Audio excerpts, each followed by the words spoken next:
खिलाड़ियों को तिरंगा लेकर चलते देखकर मैं ही नहीं, पूरा देश रोमांचित हो उठा। पूरे देश ने जैसे एक होकर अपने इन योद्धाओं से कहा, विजय भव, विजय भव। जब ये खिलाड़ी भारत से गए थे तो मुझे इनसे गपशप करने का, उनके बारे में जानने और देश को बताने का अवसर मिला था। ये खिलाड़ी जीवन की अनेक चुनौतियों को पार करते हुए यहाँ पहुंचे हैं। आज उनके पास आपके प्यार और सपोर्ट की ताकत है। इसलिए आइए मिलकर अपने सभी खिलाड़ियों को अपनी शुभकामनाएं, उनका हौसला बढ़ाएं। सोशल मीडिया पर ओलंपिक खिलाड़ियों के सपोर्ट के लिए हमारा विक्ट्री पंच कैंपेन अब शुरू हो चुका है। आप भी अपनी टीम के साथ अपना विक्ट्री पंच शेयर करिए, इंडिया के लिए चीयर करिए। साथियों, जो देश के लिए तिरंगा उठाता है उसके सम्मान में भावनाओं से भर जाना स्वाभाविक ही है। देशभक्ति की ये भावना हम सबको जोड़ती है। कल यानी 26 जुलाई को करगिल विजय दिवस भी है। करगिल का युद्ध भारत की सेनाओं के शौर्य और संयम का ऐसा प्रतीक है जिसे पूरी दुनिया ने देखा है। इस बार ये गौरवशाली दिवस भी अमृत महोत्सव के बीच में मनाया जाएगा, इसलिए ये और भी खास हो जाता है। मैं चाहूंगा कि आप करगिल की रोमांचित कर देने वाली गाथा जरूर पढ़ें। करगिल के वीरों को हम सब नमन करें। साथियों, इस बार 15 अगस्त को देश अपनी आजादी के 75वें साल में प्रवेश कर रहा है। ये हमारा बहुत बड़ा सौभाग्य है कि जिस आजादी के लिए देश ने सदियों का इंतजार किया, उसके 75 वर्ष होने के हम साक्षी बन रहे हैं।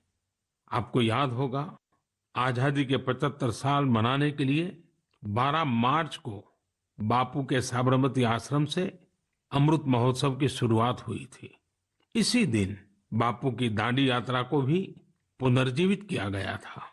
तब से जम्मू कश्मीर से लेकर पुडुचेरी तक, गुजरात से लेकर पूर्वोत्तर तक देश भर में अमृत महोत्सव से जुड़े कार्यक्रम चल रहे हैं। कई ऐसी घटनाएं, ऐसे स्वाधीनता सेनानी जिनका योगदान तो बहुत बड़ा है लेकिन उतनी चर्चा नहीं हो पाई, आज लोग उनके बारे में भी जान पा रहे हैं। अब जैसे मोइरांग डे को ही लीजिए। मणिपुर का छोटा सा कस्बा मोइरांग कभी नेताजी सुभाष चंद्र बोस की इंडियन नेशनल आर्मी यानी आईएनए का एक प्रमुख ठिकाना था। यहाँ आजादी के पहले ही आईएनए के कर्नल शौकत मलिक जी ने झंडा फहराया था। अमृत महोत्सव के दौरान 14 अप्रैल को उसी मोइरांग में एक बार फिर तिरंगा फहराया गया। ऐसे कितने ही स्वाधीनता सेनानी और महापुरुष हैं जिन्हें अमृत महोत्सव में देश याद कर रहा है। सरकार और सामाजिक संगठनों की तरफ से भी लगातार इससे जुड़े कार्यक्रम आयोजित किए जा रहे हैं। ऐसा ही एक आयोजन इस बार 15 अगस्त को होने जा रहा है। ये एक प्रयास है राष्ट्रगान से जुड़ा हुआ। सांस्कृतिक मंत्रालय की कोशिश है कि इस दिन ज्यादा से ज्यादा भारतवासी मिलकर राष्ट्रगान गाएं। इसके लिए एक वेबसाइट भी बनाई गई है, राष्ट्रगान.in। इस वेबसाइट की मदद से आप राष्ट्रगान गाकर उसे रिकॉर्ड कर पाएंगे, इस अभियान से जुड़ पाएंगे। मुझे उम्मीद है आप इस अनोखी पहल से जरूर जुड़ेंगे। इसी तरह के बहुत सारे अभियान, बहुत सारे प्रयास आपको आने वाले दिनों में देखने को मिलेंगे। अमृत महोत्सव किसी सरकार का कार्यक्रम नहीं, किसी राजनीतिक दल का कार्यक्रम नहीं, यह कोटि कोटि भारतवासियों का कार्यक्रम है।